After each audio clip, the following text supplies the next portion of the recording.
Hello, dear students. Welcome to Nidhi Science Academy. We were studying the chapter digestion and absorption. Now, today we will study digestive glands. Digestive glands जो है associated होते हैं alimentary canal से, salivary gland से, liver और पेनक्रेस से. Saliva जो है मेनली प्रोड्यूस किया जाता है 3 पेयर ऑफ सलाइवरी ग्लैंड से.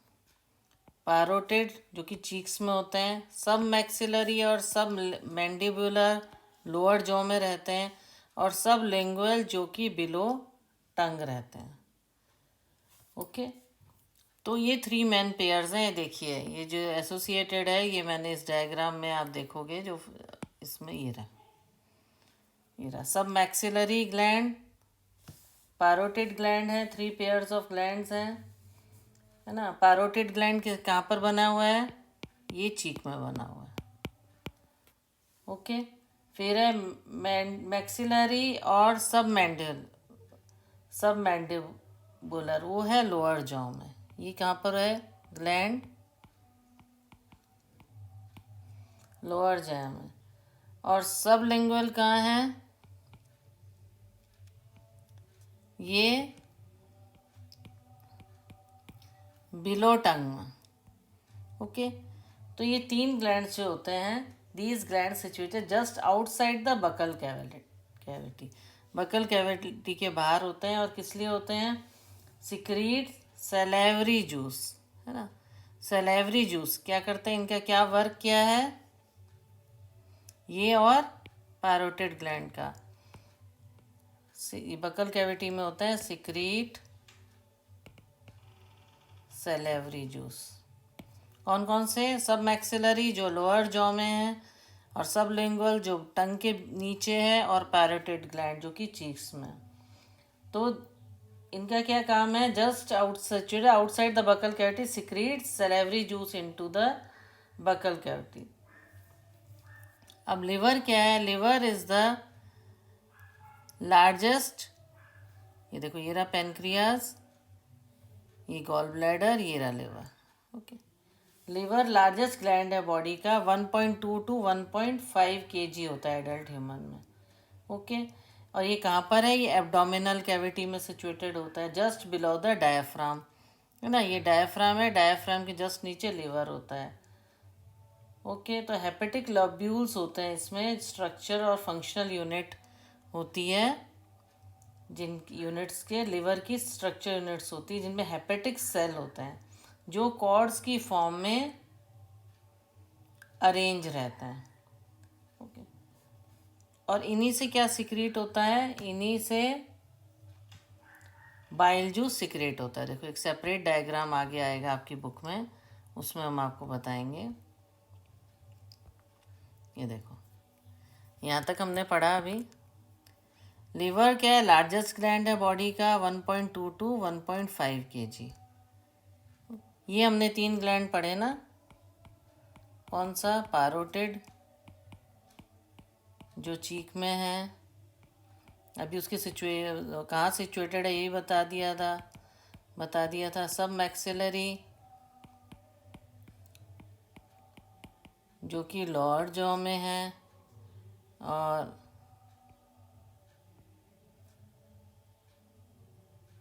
सब lingual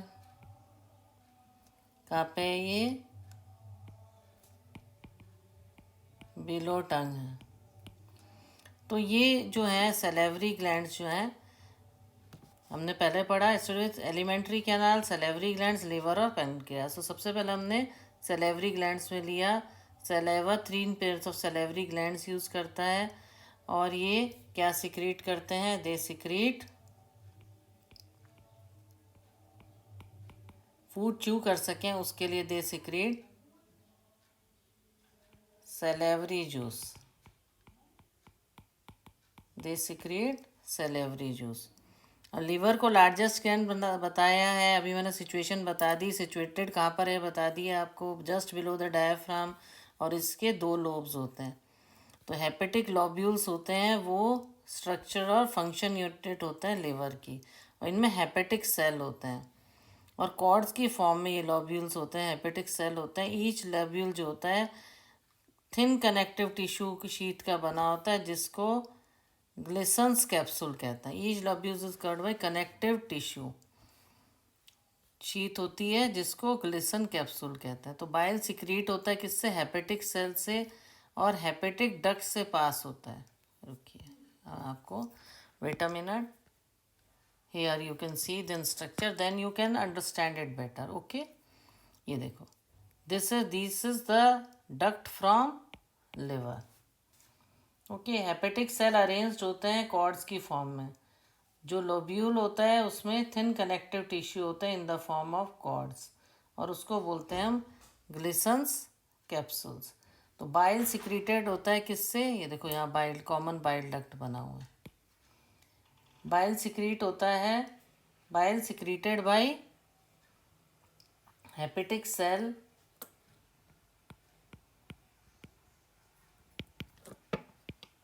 hepatic cells secrete bile, bile secrete करेगा। ओके, फिर वो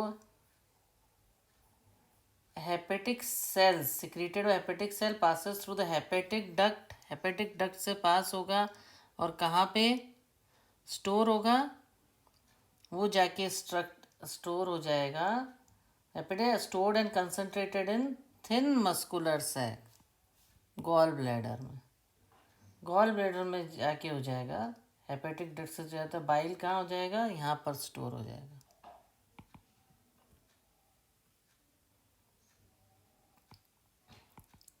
स्टोर्ड हो जाएगा और कंसंट्रेटेड हो जाएगा। ओके, ये डक्ट लिवर से गया और डक्ट फ्रॉम गॉल ब्लैडर, फिर हेपेटिक सेल ने सिक्रीट किया बाइल जूस, है ना, और ये डक्ट फ्रॉम लिवर से गया गॉल ब्लैडर में, और गॉल ब्लैडर में बाइल क्या है? स्टोर्ड होएगा और कंसंट्रेटेड होगा गॉल ब्लैडर में। तो डक्ट ऑफ गॉल ब्लैडर जो है, कॉमन बाइल जो है, जिसको सिस्टिक डक्ट बोलते हैं, along with the hepatic duct. Okay, ये हेपेटिक डक्ट हो गया। डक्ट फ्रॉम लिवर आया, वो कौन सी डक्ट है ना, जो पाइप गया है एक तरह से, अगर रॉ लैंग्वेज में, तो हेपेटिक डक्ट। ओके, और गॉल ब्लैडर से जो गया है वो है cystic duct. Okay, duct of gall bladder is cystic duct along with hepatic duct. Okay, from the liver form the common bile duct. फिर इस मिलके क्या बनेगा? Common bile duct. ये रहा हेपेटिक डक्ट और ये रहा सिस्टिक डक्ट, और ये मिलके क्या बनेगा? Common bile duct. तो बाइल सिक्रीटेड हुआ हेपेटिक सेल से और डक्ट गए लिवर से यहाँ पे, और ये हेपेटिक डक्ट है, और फिर यहाँ पे गॉल ब्लैडर में गया, और गॉल ब्लैडर में सिस्टिक डक्ट के थ्रू आया, बाइल स्टोर हुआ, कंसंट्रेटेड हुआ, और ये यहाँ पे आया। तो इसको कॉमन बाइल डक्ट बोलते हैं। तो bile duct and the pancreatic duct open together in the duodenum. Okay, तो बाइल डक्ट और पेनक्रियास से जो डक्ट जाता है, ये कहाँ पर ओपन होता है? ये देखो, ये रहा पेनक्रियाटिक डक्ट और ये रहा बाइल डक्ट, ये दोनों कहाँ ओपन होते हैं? डिओडेनम में। Okay, as the common hepatopancreatic duct, इनको क्या बोलेंगे? कॉमन क्या बन गया यहाँ पे? ये दोनों मिला के क्या बना? Hepatic duct, common bile duct और हेपेटोपेनक्रियाटिक डक्ट। कौन कौन से ओपन हो रहे हैं इसमें? लिख लीजिए, bile duct plus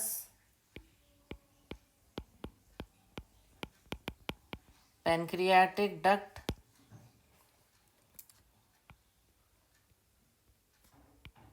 open into, bile duct और पेनक्रियाटिक डक्ट ओपन किस में हुए? हेपेटोपेनक्रियाटिक डक्ट में open together in the duodenum में ओपन हुए as a hepatopancreatic, open into duodenum, duodenum में ओपन हुए एज हेपेटोपेनक्रियाटिक। ठीक है, ये देख रहे हो, ये आ रहा है पेनक्रियाटिक डक्ट और ये कॉमन बाइल डक्ट को, दोनों कहाँ जाके ओपन हो रहे हैं, डिओडिनम। ये हमें ऊपर का पोर्शन दिखाया है, अंदर में ये यहाँ जाके ओपन हो रहे हैं दोनों। ठीक है, और कॉमन बाइल डक्ट कहाँ से आ रहा है, कॉमन बाइल डक्ट एक तो आ रहा है गॉल सिस्टिक डक्ट और hepatic duct. Common bile duct किसका बना है, सिस्टिक डक्ट जो कि गॉल ब्लैडर से आ रहा है, और हेपेटिक डक्ट जो कि लिवर से आ रहा है।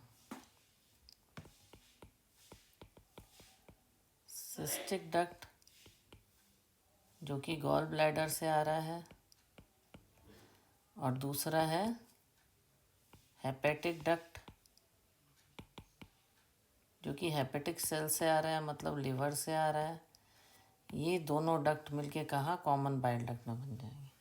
तो लिवर से आए जूसेस और गॉल ब्लैडर से आए और फिर पेनक्रियास से आए, और ये कहाँ पे, कॉमन बाइल डक्ट, और ये कहाँ ओपन हुआ है, डिओडेनम में। Okay, clear. तो bile duct and the pancreatic open together into the duodenum as the hepatopancreatic duct. किस तरह से ओपन हुए, हेपेटोपेनक्रियाटिक डक्ट, क्योंकि हेपेट मतलब लिवर, एक डक्ट पेनक्रियास से आएगा, और एक हेपेटिक मतलब ये लिवर से और गॉल ब्लैडर से मिला के जो आ रहा है, और ये पेनक्रियास से।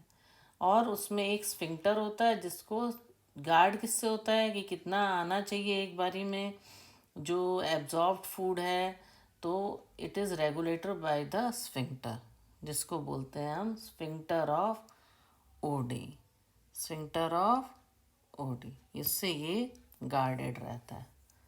ओके, तो पेनक्रियास क्या है, ये कंपाउंड है, एक्सोक्राइन भी है और एंडोक्राइन भी है, इलोंगेटेड है, और कहाँ पर, लिम्स जो है सी शेप डिओडेनम के बीच में, देखो सी शेप्ड है ना, डिओडेनम कैसी है, सी शेप्ड है, उसके बीच में पेनक्रियास है जो कि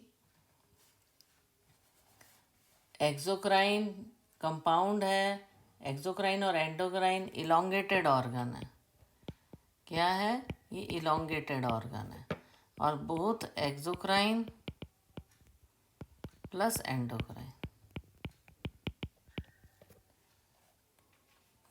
तो एक्सोक्राइन पोर्शन सिक्रीट करता है alkaline pancreatic juice containing enzyme, और एंडोक्राइन पोर्शन यूज करता है हार्मोन्स। ओके, तो ये रिलीज होते हैं पेनक्रियाज में। तो लिम्स हैं सी शेप डिओडेनम में, एक्सोक्राइन पोर्शन में alkaline compounds. Okay, endocrine insulin and glucagon secrete करता है। ये डक्ट सिस्टम है लिवर, गॉल ब्लैडर और पेनक्रियाज का। अब हम एक बार इसका लिखा और दोबारा से रिवाइज कर लेते हैं। हमने क्या पढ़ा था, हमने पढ़ा था डाइजेस्टिव ग्लैंड्स, ये तो मैं समझा चुकी था। लिवर लार्जेस्ट ग्लैंड है, 1.2 टू 1.5 kg का है, और इसमें दो डायफ्राम के नीचे सिचुएटेड होता है, लोब्यूल्स होते हैं। ओके, स्ट्रक्चर लोब्यूल्स होते हैं इसमें, और हेपेटिक सेल्स होते हैं, और थिन कनेक्टिव टिश्यू शीथ होती है जिसको ग्लिसन्स कैप्सूल कहते हैं, थिन कनेक्टिव टिश्यू शीथ। अगर शॉर्ट क्वेश्चन में आ जाए तो ये भी आप याद रखें कि थिन कनेक्टिव टिश्यू शीथ होती है जिसको हम बोलते हैं ग्लिसन्स कैप्सूल। ओके, और बाइल किससे सीक्रेट होता है, हेपेटिक सेल से। किसके थ्रू पास होता है, हेपेटिक डक्ट से पास होता है, और स्टोर कहाँ पर होता है, गॉल ब्लैडर में, जो कि थिन मस्कुलर सैक है। और जो उसका डक्ट होता है उसको बोलते हैं सिस्टिक डक्ट, जैसा कि मैंने अभी समझाते हुए बताया था। और हेपेटिक डक्ट कहाँ से आता है, लिवर से आता है, और कॉमन बाइल डक्ट बनाता है। और बाइल डक्ट और पेनक्रियाटिक डक्ट ओपन होते हैं डिओडेनम में। ओके, और दोनों मिलके क्या बनाते हैं, हेपेटो पेनक्रियाटिक डक्ट। और किससे गार्डेड है, स्फिंक्टर से, जिसको स्फिंक्टर ऑफ ओडाई बोलते हैं, स्फिंक्टर ऑफ ओडाई। ओके, तो पेनक्रियास कंपाउंड है, दोनों हैं इसमें, एक्सोक्राइन भी है और एंडोक्राइन भी है। ठीक है। एक्सोक्राइन में क्या पोर्शन क्या सिक्रीट करेगा? एल्कलाइन पेनक्रियाटिक जूस सिक्रेट करता है। और एंडोक्राइन पोर्शन हार्मोन सिक्रेट करता है, hormones insulin and glucagon. Okay. Exocrine में आप याद कर लीजिए, एक्सोक्राइन पोर्शन सिक्रेट करता है एल्कलाइन पेनक्रियाटिक जूस, है ना, एल्कलाइन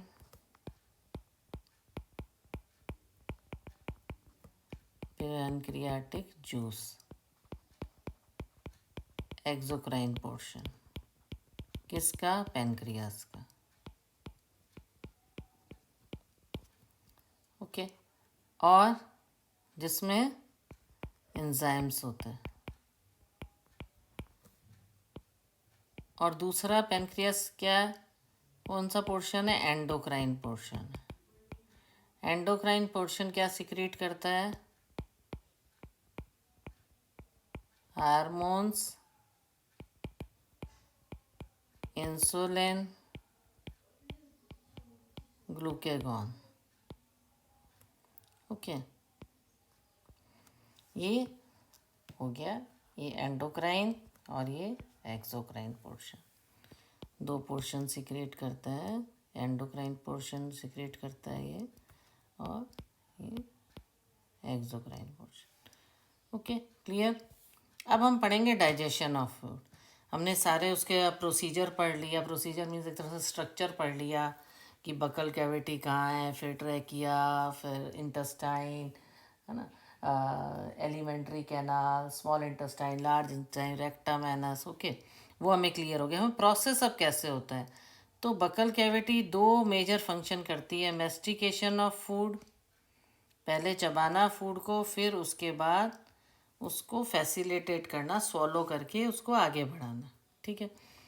तो टीथ और टंग का क्या काम है? ये चबाएंगे और सलाइवा जो ग्लैंड से सिक्रीट होगा उससे वो चबा पाएंगे, उसकी हेल्प से वो मॉइस्ट होएगा और उसको मिक्स होएगा फूड के साथ सलाइवा, और एंजाइम्स उस पर एक्टिवेट करेंगे। तो म्यूकस मेनली काम करता है सलाइवा का, lubricating and adhering the masticated food particles into bolus. तो म्यूकस हेल्प करता है सलाइवा को लुब्रिकेट करने को और मेस्टिकेटेड फूड को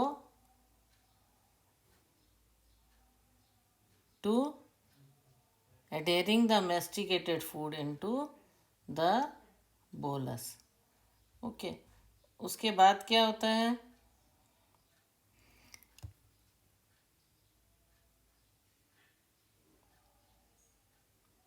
तो बोलस किसको बोलेंगे? जो small rounded mass of substance है च्यूड फूड का स्वॉलिंग में, जो कि होल्ड करके रखता है पार्टिकल को एक बॉल फॉर्म में। तो उसमें म्यूकस हेल्प करेगा लुब्रिकेट करने का। जितने फूड जो फूड चबा रहे हैं, आप देखते हो, आप जब आप नोट करना कि आप जब चबाते हो तो धीरे धीरे कुछ पोर्शन एक छोटा राउंड फॉर्म ले लेता है, और बाकी पोर्शन को भी हम पूरा चबाते हैं। पूरा जो एक, अगर हम एक पोर्शन कुछ खाते हैं तो उसको थोड़ा पोर्शन चबाते हैं तो एक बॉल की फॉर्म में आ जाता है, छोटी फॉर्म में आता है। फिर बाकी पोर्शन चबाते हैं तो उसके साथ वो चिपकते जाता है। फिर जब पूरा पूरा जो पोर्शन हम खा लेते हैं, जो भी छोटा सा पोर्शन हमने लिया, फिर वो स्वॉलो होता है। ओके, तो वो मेस्टिकेटेड फूड पार्टिकल्स को बोलस में अडेयर करता है बाकी को। फिर जब ये मेस्टिकेटेड फूड जो है, small rounded mass of substance chewed food जो है, जिसको बोलस का है, जो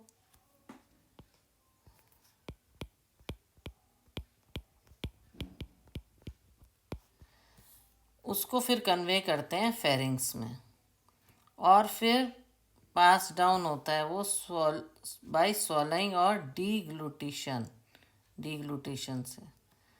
फिर ball pass down through the oesophagus से जाता है। जो बोलस का मूवमेंट है, जो मैंने शॉर्ट वीडियो इसका बनाया था डाइजेशन का, उसमें आप देख सकते हैं बोलस का movement. By successive waves of muscular contraction से क्या होता है, जिसको पेरिस्टालसिस मूवमेंट करते हैं। जो पिछली क्लासेस हैं आपने पढ़ा होगा कि जो ईसोफेगस होता है उसका एक मस्कुलर कॉन्ट्रैक्शन होता है, उस मूवमेंट को पेरिस्टालसिस बोला जाता है। उस मूवमेंट के थ्रू जो बोलस है वो आगे सक्सेसिव वेव्स जो होती हैं उससे और नीचे पासेस डाउन, फिर वो पहुंच जाता है गैस्ट्रो ईसोफेगल स्फिंक्टर जो है वो कंट्रोल करता है ईसोफेगल पैसेज ऑफ फूड का स्टमक में। ठीक है, कितना अमाउंट आगे जाना चाहिए उसको कंट्रोल करता है कि it is whether it is chewed properly और नॉट, एब्जॉर्ब होने, it is astro oesophageal sphincter controls करता है कि पैसेज स्टमक में ये अब ये जा सकता है, प्रॉपरली च्यूड हो गया है। तो सलाइवा सिक्रीट जो होता है ओवर ओरल कैविटी में, उनमें इलेक्ट्रोलाइट्स होता है सलाइवा में, एंजाइम्स होता है, सलाइवरी एंजाइम, लाइसोजाइम। तो केमिकल प्रोसेस जो डाइजेशन का है वो इनिशिएटेड कहाँ पर हो गया, ओरल कैविटी में, है ना, मुंह में ही शुरू हो जाता है। और हाइड्रोलाइटिक एक्शन होता है कार्बोहाइड्रेट का और splitting the enzyme. Okay, clear हुआ कैसे फूड पास डाउन होता है ईसोफेगस से, मस्कुलर कॉन्ट्रैक्शन से, और सलाइवा में कौन से इलेक्ट्रोलाइट होते हैं, सलाइवा में सोडियम, पोटेशियम, क्लोरीन, है ना, बाइकार्बोनेट, और क्या होता है, एंजाइम्स होते हैं। एंजाइम्स कौन से, सलाइवरी एमाइलेस और लाइसोजाइम। तो डाइजेशन ओरल कैविटी में ही उसका बिगिन हो जाता है, हाइड्रोलाइटिक एक्शन होता है और कार्बोहाइड्रेट का by splitting the enzymes. By splitting the enzyme the salivary amylase को स्प्लिटिंग करता है, 30% हाइड्रोलाइज हो जाता है एंजाइम से इनटू डाइसैकेराइड। कार्बोहाइड्रेट कैसे होता है, डाइसैकेराइड, माल्टोस। और लाइसोसोम प्रेजेंट जो है वो एंटी बैक्टीरियल एजेंट पे एक्ट करता है।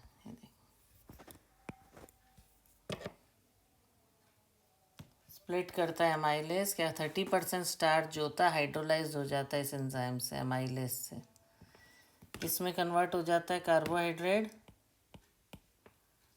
डाइसैकेराइड।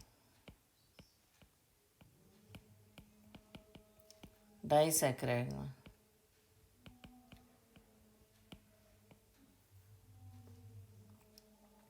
ओके, कार्बोहाइड्रेट हाइड्रोलाइज्ड हो जाता है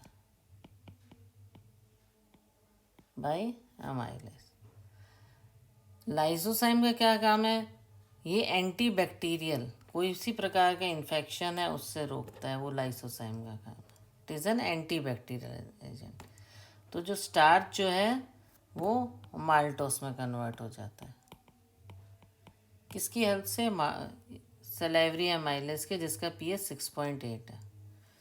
ओके, तो द म्यूकोसा स्टमक में भी क्या होता है, गैस्ट्रिक ग्लैंड्स होते हैं म्यूकोसा का, म्यूकस में। गैस्ट्रिक ग्लैंड्स में 3 मेजर टाइप के सेल होते हैं, जिसमें बोलता है म्यूकस नेक सेल जो म्यूकस सिक्रीट करते हैं, पेप्टिक और चीफ सेल्स जो कि प्रो एंजाइम पेप्सिनोजन सिक्रीट करते हैं, और पेराइटल और ऑक्जेंटिक सेल जो HCl और इंट्रिंसिक फैक्टर रिलीज करते हैं। और स्टमक कम से कम 4 से 5 घंटे अपने अंदर रखता है फूड को, फूड मिक्स होता है गैस्ट्रिक जूसेस के साथ, और स्टमक में चर्निंग मूवमेंट्स होते हैं और मस्कुलर वॉल के, जिसको काइम कहते हैं। तो जो फूड मिक्सेस किस acidic gastric juices of the stomach by churning movement of its muscular wall, उसको काइम बोलते हैं। और प्रो एंजाइम कौन सा है, pepsinogen on exposure to hydrochloric acid किस में कन्वर्ट हो जाएगा, एक्टिव एंजाइम पेप्सिन में। ठीक है, पहले इसको क्लियर कर लेते हैं क्योंकि एक साथ पढ़ने से आप कंफ्यूज हो जाओगे। ठीक है, यहाँ तक समझ आ गया। स्टार्च जो है कार्बोहाइड्रेट है, वो माल्टोस में कन्वर्ट होता है, सलाइवरी एमाइलेस इस पर एक्ट करता है, pH 6.8। क्लियर। उसके बाद स्टमक का जो म्यूकोसा है, गैस्ट्रिक ग्लैंड जो है वो 3 मेजर टाइप के सेल होता है। एक होता है म्यूकस नेक सेल जो म्यूकस सिक्रीट करते हैं, फिर पेप्टिक और चीफ सेल, है ना। एक हो गया म्यूकस नेक सेल होते हैं, सेकंड पेप्टिक और चीफ सेल होते हैं जो सिक्रीट करते हैं पेप्सिनोजन, फिर पैराइटल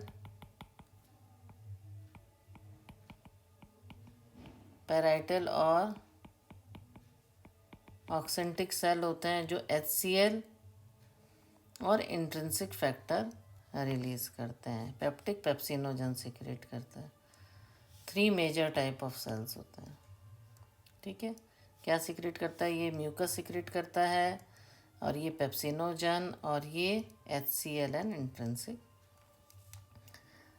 फैक्टर। ओके, तो स्टमक 4 से 5 घंटे खाना पेट में पड़ा रहता है, डाइजेस्टेड फूड, जो डाइजेस्टेड नहीं कहोगे, जो कि सलाइवा के थ्रू जो बोलस, तो फूड किस पे मिक्स होएगा?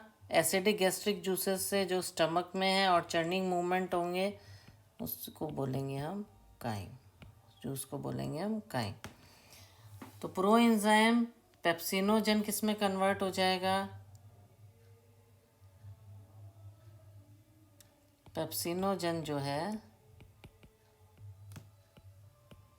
कन्वर्ट हो जाएगा आपका पेप्सिन में,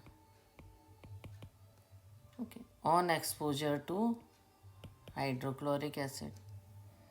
okay, proteolytic enzymes of the stomach. फिर पेप्सिन कन्वर्ट्स पेप्सिन फिर क्या करेगा? कन्वर्ट किसको करेगा? प्रोटीन को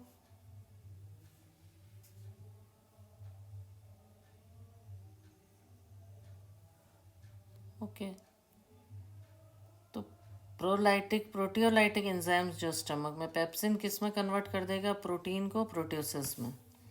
पेप्सिन किसको कन्वर्ट करेगा? प्रोटीन को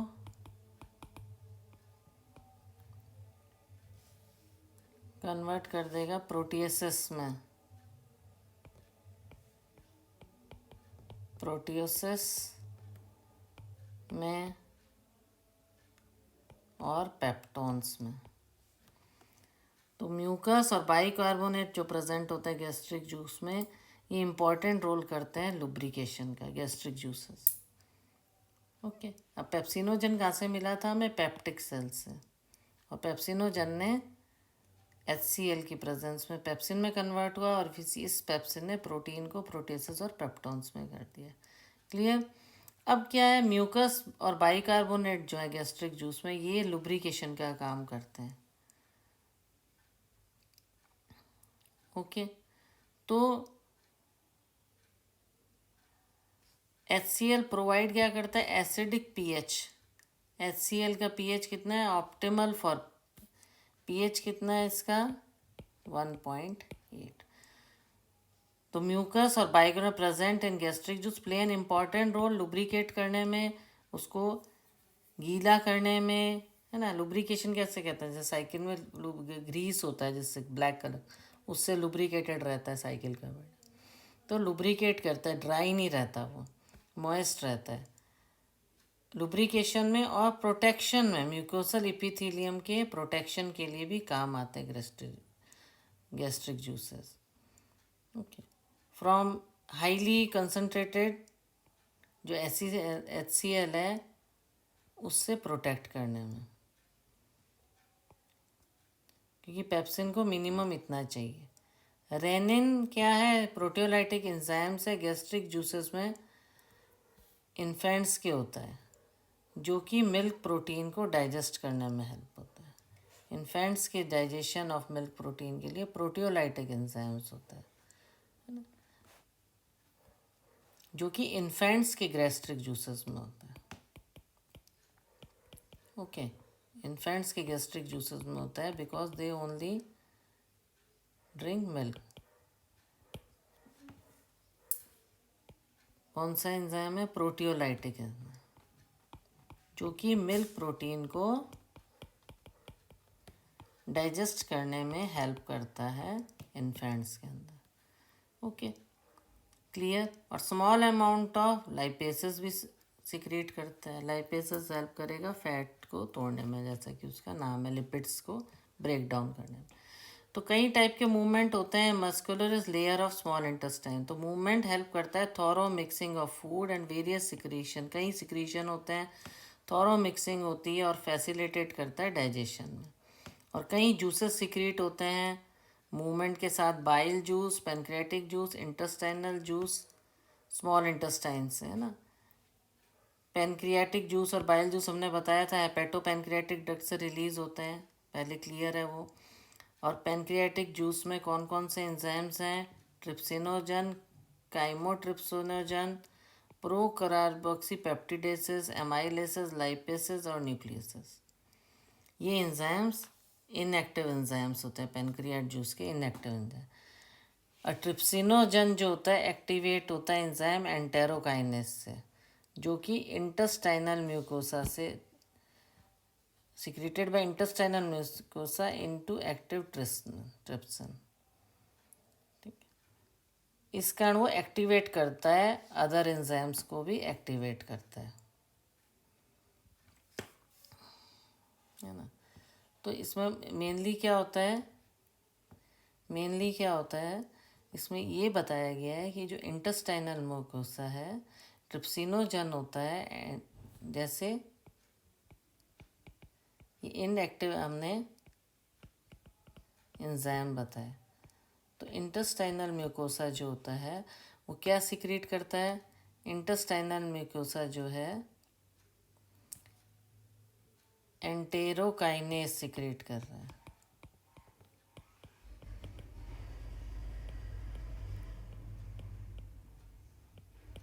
एंटेरोकाइनेस सिक्रीट करता है, एंटेरोकाइनेस एंजाइम सिक्रीट करता है, जो कि किसको एक्टिवेट करता है? एक्टिवेट करता है ट्रिप्सिनोजन को। इट एक्टिवेट्स, इस तरह से स्टेप बाय स्टेप आप लिखोगे ना बुक में तो आपको उलझन नहीं होगी, क्योंकि हायर क्लासेस में हर लाइन का हर चीज़ इम्पॉर्टेंट है, कुछ भी चीज़ छूटनी नहीं चाहिए। ट्रिप्सिनोजन, ठीक है। तो इंटेस्टाइनल म्यूकोसा सिक्रीट करता है एंजाइम एंटेरोकाइनेस एंजाइम, जो कि एक्टिवेट करता है ट्रिप्सिनोजन को। ओके, तो बाइल रिलीज हुआ, ड्यूडेनम कंटेन्स पिगमेंट्स, बिलिरुबिन, तो ये तो क्लियर हो गया। Trypsin activated by enterokinase secreted by intestines mucosa into trypsin. उसके बाद वो एक्टिवेट करता है अदर एंजाइम। फिर ये क्या करेगा? एक्टिवेट्स ये इंटर्न सबको, अदर एंजाइम्स जो हैं आपके बाइल पेनक्रियाटिक डक्ट में, उसको ये एक्टिवेट करेगा। ओके, पेनक्रियाटिक जूस में तो बाइल रिलीज हुआ ड्यूडेनम से, उसमें क्या है? बाइल पिगमेंट है, बिलिरुबिन और बिलिवर्डिन, बाइल सॉल्ट्स, कोलेस्ट्रॉल, फॉस्फोलिपिड, पर कोई एंजाइम नहीं है। बाइल का क्या काम है? Emulsification of fat, that is break down of fat into small micelles. ठीक है, छोटे छोटे मिसलीज में कन्वर्ट कर देना। और लाइपेस को एक्टिव करना, ये काम किसका है? ये काम है बाइल का। Emulsification of fat means break down of fat into small micelles, and bile also activates lipase. तो इंटेस्टाइनल म्यूकोसल एपिथेलियम है, उसमें गॉबलेट सेल्स होते हैं, जो कि म्यूकस, अब आपको म्यूकस आपने बताया इंटेस्टाइनल म्यूकस ये सिक्रेट करता है। म्यूकस आया कहाँ से? गॉबलेट सेल्स जो होते हैं वो सिक्रेट करते हैं म्यूकस। तो सिक्रीशन जो brush border of cell mucosa में है, along with the secretion of goblet cell, mucosa का सिक्रीशन और गॉबलेट सेल्स का secretion. Okay, brush border cell से म्यूकोसा और एपिथेलियम से जो म्यूकोसा सिक्रीट हुआ वो इंटेस्टाइनल जूस बनाता है, जिसको सकस एंटेरिकस कहते हैं। सकस एंटेरिकस कहते हैं। ओके, तो जूस जो है वैरायटी ऑफ एंजाइम कंटेन करता है, जैसे disaccharide, maltase, dipeptides, lipases, nucleosides etcetera. ये सारे juice variety of enzymes juice contain a variety of enzymes like disaccharide, dipeptides, lipases, nucleoside. तो म्यूकस साथ में बाइकार्बोनेट जो है पेनक्रियास से रिलीज करेगा। ये इंटेस्टाइनल म्यूकोसा को प्रोटेक्ट करते हैं एसिड से और एल्कलाइन मीडियम देते हैं। कौन देता है alkaline medium? Mucus along with bicarbonate जो कि पेनक्रियास से रिलीज हुए हैं। बाइकार्बोनेट प्रोटेक्ट करते हैं, एल्कलाइन मीडियम दिलाते हैं फॉर एंजाइमिक एक्टिविटी। और सब म्यूकसल ग्लैंड है जो कि ब्रनर्स ग्लैंड कहलाता है। सब म्यूकस जो ग्लैंड हैं वो भी हेल्प करते हैं इसमें। ओके, सब mucosal gland also help in this.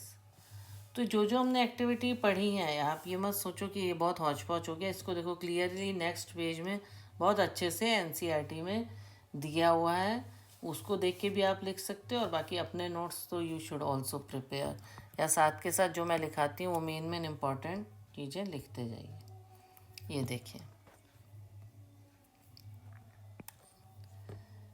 Protein, proteases and peptones in the chyme reaching the intestine are acted upon by proteolytic enzymes। Act करते हैं पेनक्रियाटेजेस जो कि हाइड्रोलाइज्ड प्रोटीन है। कौन से? Protein, peptones, प्रोटियोसेस। ओके, इस पे एंजाइम कौन सा लगेगा? Trypsin, chymotrypsin, carboxypeptidase. तो ये किस में कन्वर्ट हो गए? डाईपेप्टाइड्स में। ओके,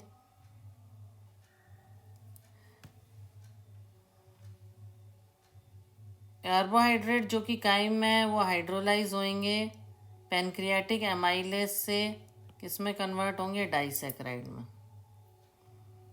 ओके, पॉलीसैकेराइड किस में कन्वर्ट होंगे?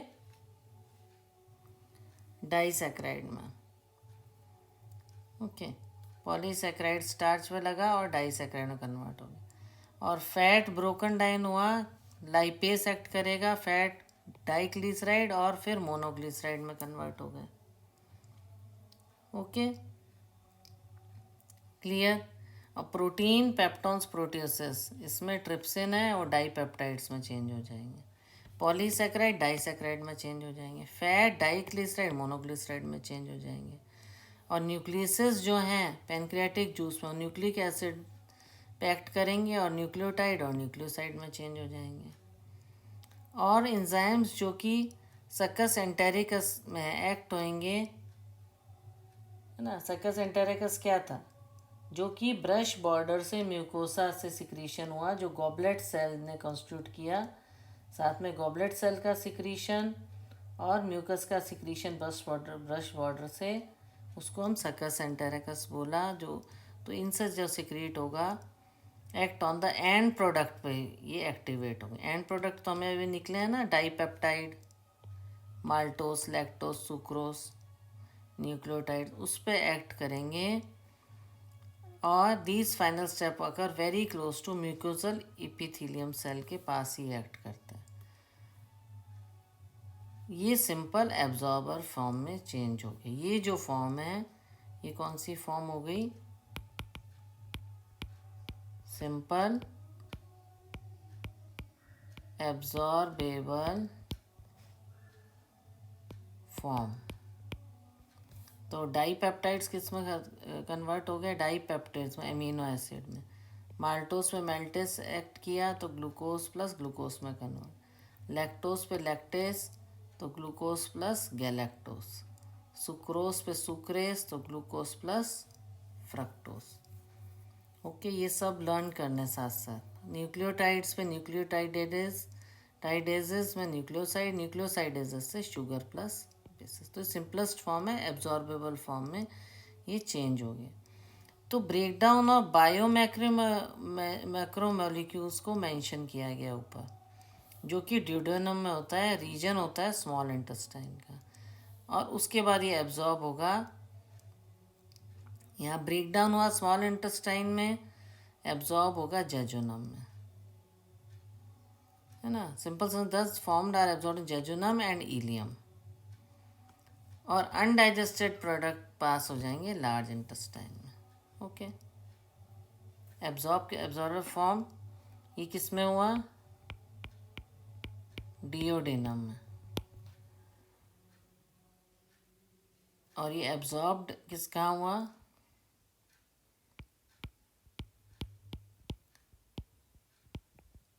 एब्जॉर्ब्ड इन